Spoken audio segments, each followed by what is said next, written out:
Hello, my reading friends. I'm so happy you came. If you like reading books with me, then subscribe to be part of my reading family. Today, we are going to read Grandma's Bag of 20 Inspiring Stories written by Sudha Murty, illustrated by Priya Kuriyan. So, if you have the copy, go get it. Then you can also read along with me. Chapter 15 5 Spoons of Salt. One morning, Achi told Aja, "Today is a Santhe, a village market day which happens once in a week. Why don't you take the children and show them the Santhe and buy vegetables and other things for the house?" Aja, who normally would have said yes, was hesitant. "How will I manage all the children? That too at the Santhe. Remember what happened at the Chatter fair? At least that they had a temporary police assistance booth. There will be nothing of the sort at the Santhe." Achi agreed.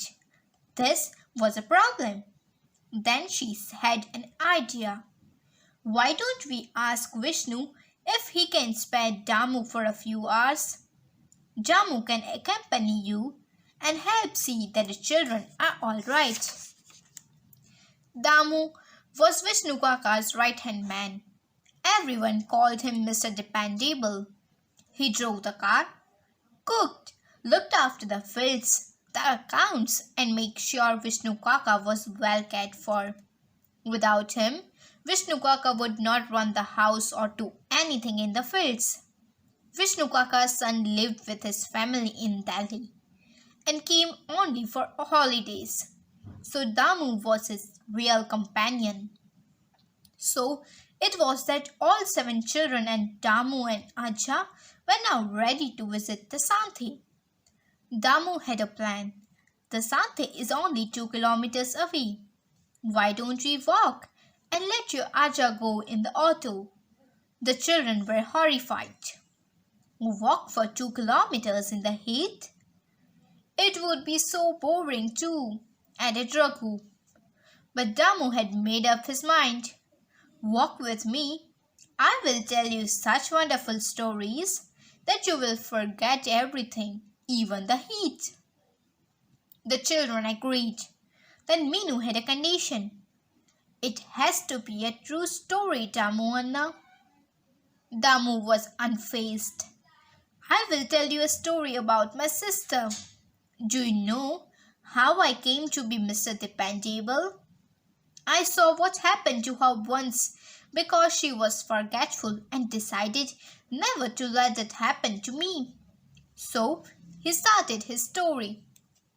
"Geeta, where are you? I need you to run down to the store and get these medicines for me." Geeta's grandfather called out for her. Where was Geeta? She was playing in bed, reading a book.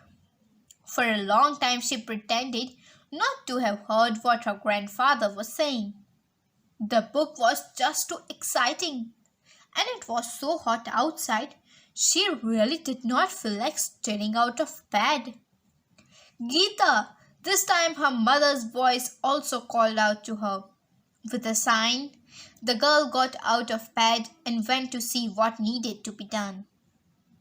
Her grandfather handed her some money and said, "I have really bad headache since morning. Will you get these medicines for me?" Geeta took the money and set off for the store. On the way, she passed by a sweet shop. Oh, what lovely gulab jamuns and laddus and jalebis were displayed. She had to have some. Forgetting all about her errand, she entered the shop and started tucking into sweets. Soon a friend came by and joined her. The 2 girls ate and chatted for a really long time. Geeta had forgotten all about her poor grandfather with his headache. Afternoon turned to evening. The medicine store shut for the day. When Geeta remembered why she had stepped out of her house.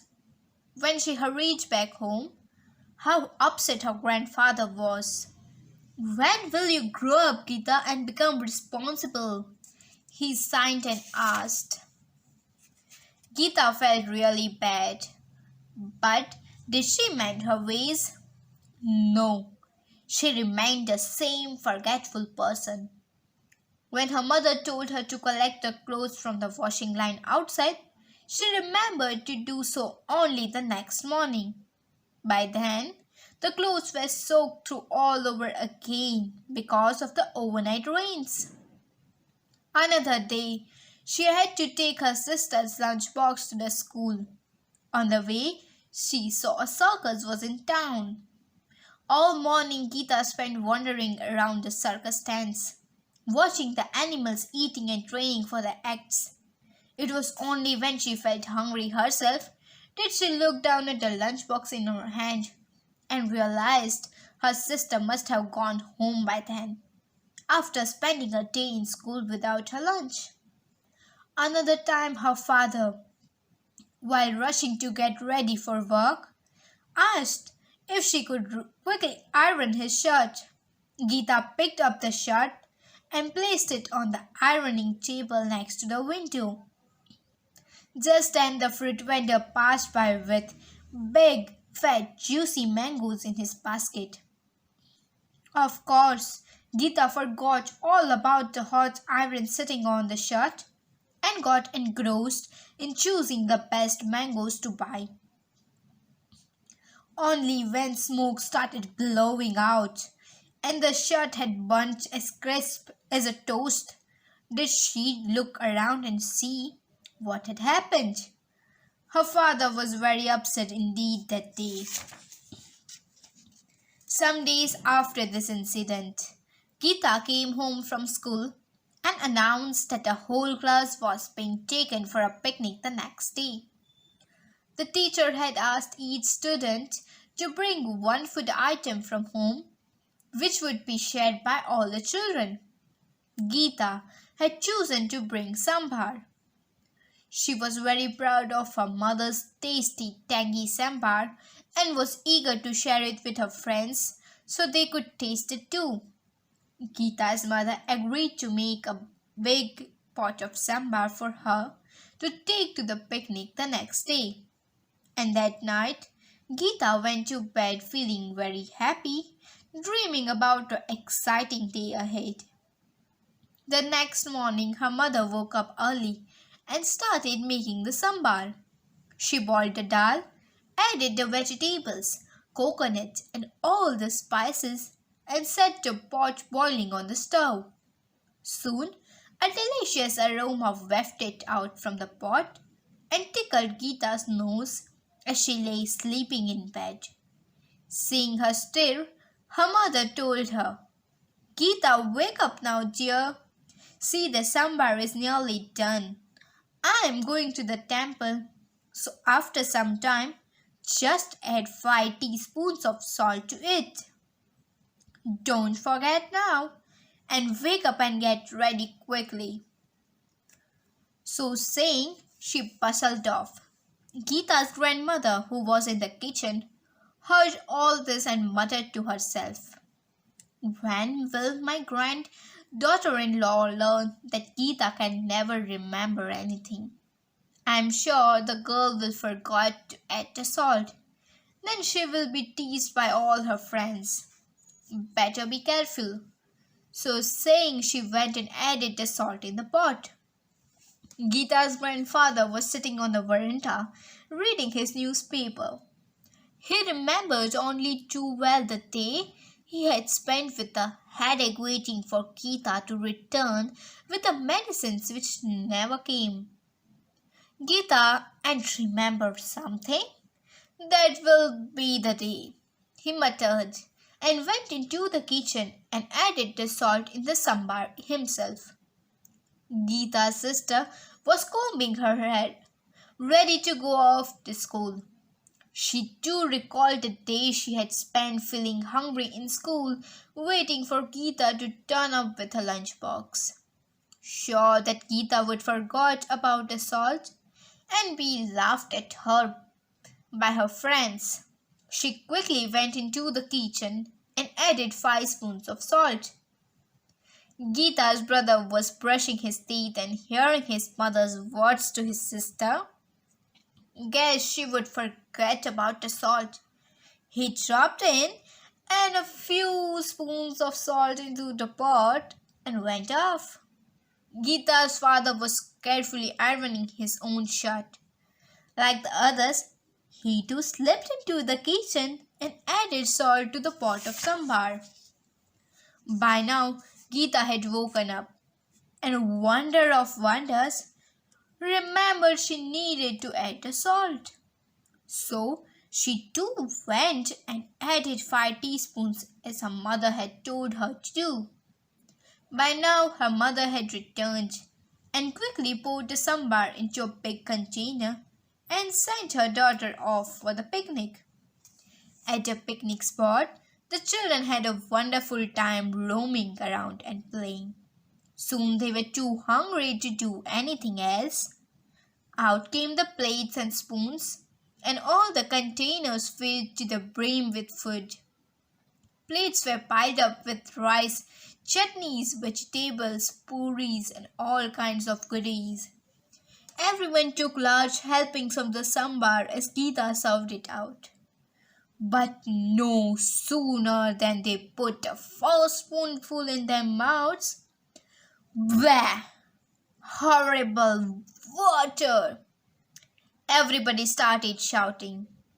Astonished, Geeta wondered what was wrong.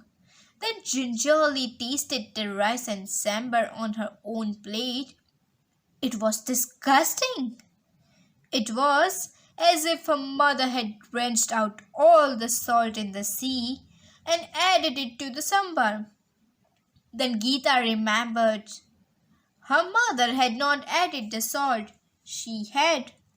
So what was gone wrong? That day everyone in Geeta's house waited eagerly for her to get back from school and tell them about her wonderful outing. But what was this? She came trudging back, her face sad and tear-stained. What had happened? Geeta burst out at him. Did anyone else add salt in the sambar? I did, said her grandmother. I did too, said grandfather. So did I, said father. Me too, said her brother. And I, said her sister. They all looked at each other in dismay. No wonder Geeta looked so sad. Her friends would have made her feel miserable about the salty sambar. Why did you all do it? Amma had told only me to do so. Geeta wept. Oh dear, you forget everything you are told to do. So we thought. Perhaps you wouldn't remember this time too, all of them said sadly. Now her mother pulled her close, wiped away her tears and said, See, all this happened because no one could believe you. You could do anything without being reminded many times about it. Promise you will be a careful, responsible girl from now on, and we will all trust you to do your work. Geeta sniffed and nodded her head. She did become much more careful with her course after that. And it took a lot of convincing, but her friends did come to her house for lunch one day to taste her mother's delicious cooking, especially her tasty tangy sambar, and everyone agreed it was the best sambar they had ever eaten.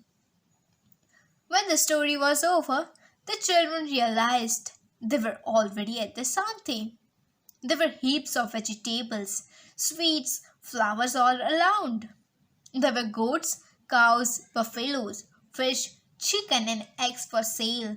The smell of nuts, cardamom and other spices hung in the air.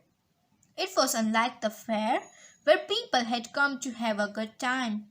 Here a lot of business was taking place. and everyone was busy and selling busily. The fruits and vegetables were very fresh. The flowers looked as if they had just been plucked. Everyone was friendly. The fruit vendor saw Aja and said, Namaste, Master Ji. Oh, you have come with your grandchildren. It is nice to see everyone like this. Then he gave each one a mango. When Aja offered money, he wouldn't take it. He said, After all, you were my Master Ji, my teacher. Can't I give 7 mangoes as a gift to your grandchildren? They are from my garden, not that I purchased them. The children were delighted at his warmth and kindness and returned home very happy that day.